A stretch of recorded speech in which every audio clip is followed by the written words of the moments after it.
بھی مشکل جس کا نہ حل ہو کرش میں دکھائے نام محمد کوئی بھی مشکل جس کا نہ حل ہو کرش میں دکھائے نام محمد تیز ہوا میں بجھتا دیا ہو دیپ جلائے نام محمد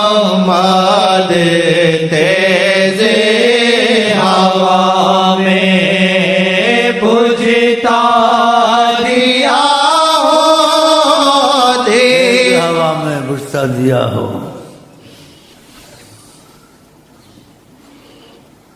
کیسے یہ سمجھ بھی آنی چاہیے. ایک صحابی کو کثرت درود کا کہا کہ بہت درود پڑھا کرو، اور ساتھ یہ بھی کہہ دیا خیر لک، تیرا بھلا ہوگا.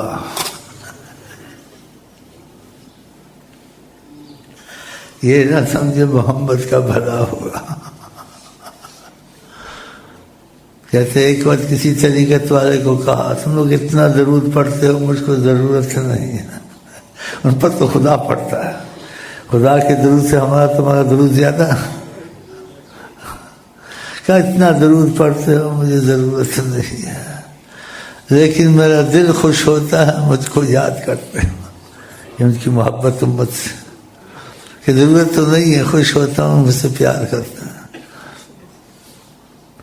تو صحابی کو کہا کہ تیرے لیے اچھا ہوگا، فائدہ ہوگا، رحم و کرم میں ہر وقت رہے گا تو کثرت سے درود پڑھے. اس نے وعدہ کیا کہ میں کثرت سے درود پڑھوں گا. کہا تکفیٰ ہمک و یغفر ذنبک، جس چیز کی بھی ضرورت ہوگی، پریشانی ہوگی، وہ حل ہو جائے گی.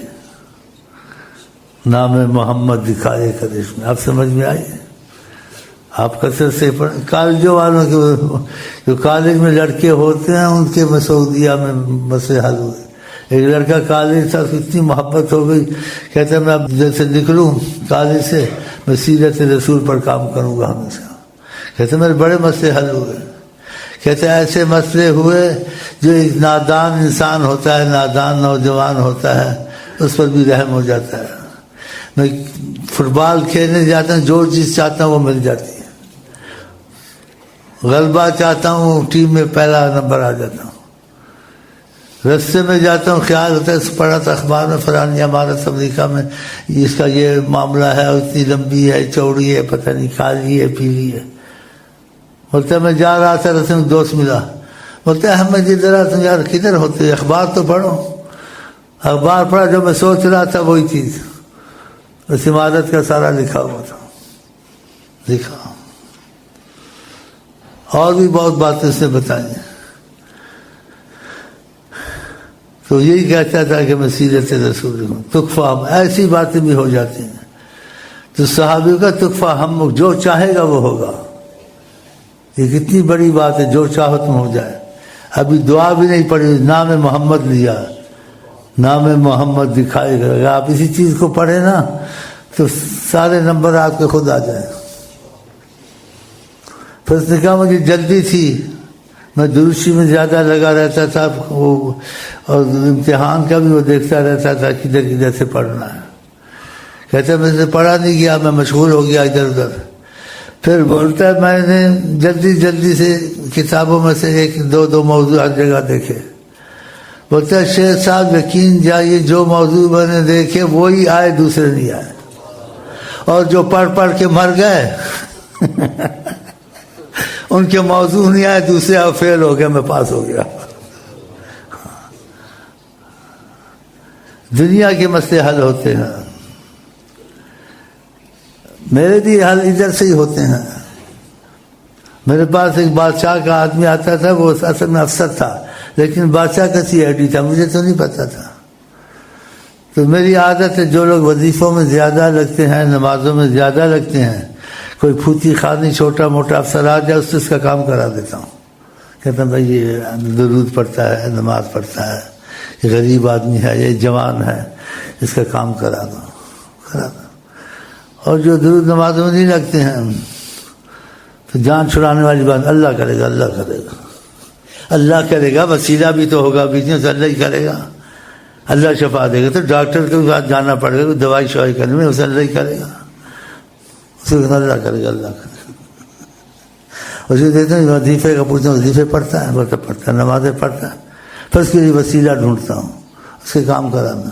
ایسا اس کو میں کہہ دیتا ہوتا تھا اس کا کوئی حکومت کا معاملہ ہے کر دو. مجھے اتنا پتا تھا یہ ایک افسر ہے، اس کا بھائی لے کے آیا تھا، لیکن اصل میں افسر نہیں تھا، ظاہری افسر تھا. اور بیچ میں بڑا لمبا انٹیلیجنس جس کو کہتے ہیں، میلیجنس، پتہ نہیں یہ جو بادشاہوں کے صدروں کے پتنے ہیں کہ ہم تمہارے مخلص ہیں. ان کا مخلص ہو کے کیا بنے؟ تو رسول اللہ مخلص ہو جائے تجھے شہنشاہ بنا دیں. ان کے مخلص کیا ہوگا؟ آج حکومت بدل جائے تجھے کوئی پوچھے گا نہیں، کہیں یار وہ بدل گیا.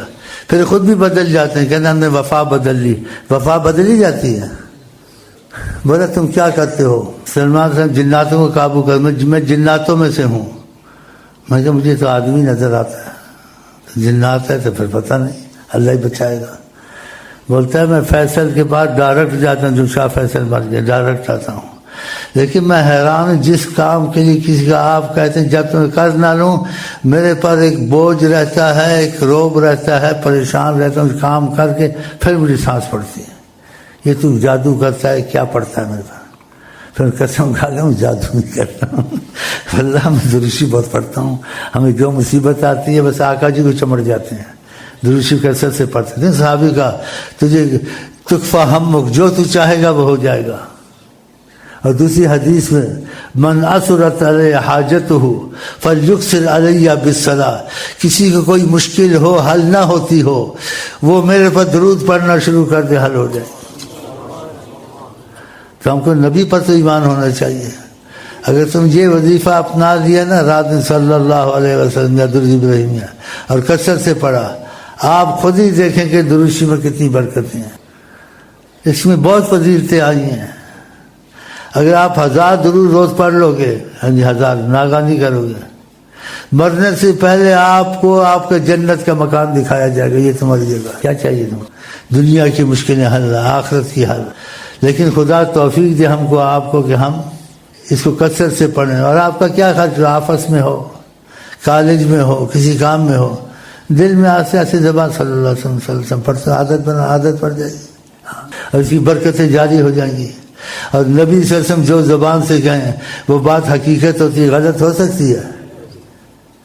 تعویذ ہر بلا ہے صلی علی محمد، ہر مرض کی دوا ہے صلی علی محمد، نام محمد دکھائے کر اس میں. اب سمجھ میں آئی آپ کی؟ لوگ بولتے ہیں کوئی اس کی وضاحت نہیں کرتے ہیں، تو میں وضاحت تھوڑی کرتا ہوں جتنی مجھ کو سمجھ ہے. تو آپ شاید دنیا آخرت کے مسئلے حل ہوں اور آپ کو دعا بھی زیادہ کرنی نہ پڑے. بس سوچا کہ یہ کام کرنا تھا، یا مجھے اتنی قرض چاہیے، یا فلانا آدمی کہاں ہے، وہ خود ہی تم کو ٹیلی فون کر دے گا. اللہ ایسے ہوا ہے بھائی. تم سوچتے تو ٹیلی فون کر دیا، ہیلو ہیلو، یہ کیا ایک دم ہیلو، ایک دم ہیلو. سبحان اللہ. میں تینوں کی سمجھاؤں؟ خدا کرے ہمارے رگ رگ میں درود برس جائے. سوتے بھی درود منہ سے نکلے، چلتے بھی نکلے، پھرتے بھی نکلے. بلکہ ایسا کسی کو ہو جاتا ہے، وہ قرآن پڑھنے لگتا ہے تو قرآن پڑھتے پڑھتے اس کا درود شروع ہو جاتا ہے. وظیفہ پڑھتا ہے، وظیفے پڑھتے پڑھتے وظیفہ چھوڑ کے پھر دیکھتا درود چڑھنا، پھر وظیفے پہ واپس ہوتا ہے. اتنی عادت پڑ جاتی ہے. بعض لوگ ایسے سوتے ہیں تو ادھر کروٹ لیتے ہیں، صلی اللہ علیہ وسلم